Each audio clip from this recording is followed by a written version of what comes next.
డబ్బులు తీసుకోకుండా జిందాబాదులు కొడుతున్న వాళ్ళు ఎంతమంది? హ్మ్. వాళ్ళలో ఆ స్వార్థం పెరిగిపోయింది. ప్రజల్లో పెరిగిన స్వార్థానికి అనుగుణంగా పార్టీలు సచ్చినట్టు మారక తప్పట్ల. హ్మ్. యథా రాజా తదా ప్రజ అంటారు. హ్మ్.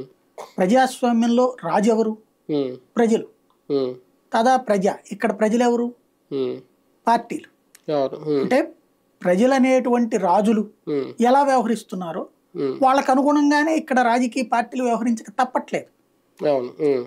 ఇదివరకు నా ఏరియాలో రోడ్డు వేస్తే చాలనేవాళ్ళు. ఇప్పుడు నా ఏరియాలో రోడ్డు వేయాలి, నా ఇంటికి డబ్బులు వేయాలంటున్నారు. హ్మ్. 2 కావాలంటున్నారు. అవును.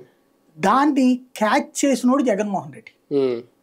దాన్ని క్వాష్ చేయాలన్నోళ్ళు ఈ పార్టీలని. హ్మ్. ఇవాళ ఆ పార్టీలు అంతకంటే ఎక్కువ ఇస్తానంటున్నాయి కానీ ఇవ్వను అని చెప్పే మగాడు ఎవడున్నాడు వాళ్ళలో? హ్మ్. బేసిక్గా అవును. ప్రతి ఒక్కళ్ళు రూపాయి పెంచుకుంటూనే పోతున్నారు. ఇంకోటి ఉచితాలని మొదటి నుంచి వ్యతిరేకించేటటువంటి భారతీయ జనతా పార్టీ ఇవాళ 80 కోట్ల మందికి ఉచితంగా బియ్యమిస్తుంది దేశంలో. అవును. భారతీయ జనతా పార్టీనే హ్మ్. 6,000 రూపాయలు రైతులకు డబ్బులు ఉచితంగా ఇస్తుంది. హ్మ్. ఇల్లు కట్టుకోవడం 1,80,000 రూపాయలు డబ్బులు ఉచితంగా ఇస్తుంది. అవును. 2,80,000 నగరాల్లో ఉచితంగా ఇస్తుంది. హ్మ్. అంటే మరి అది ఉచితం అంటామా? హ్మ్.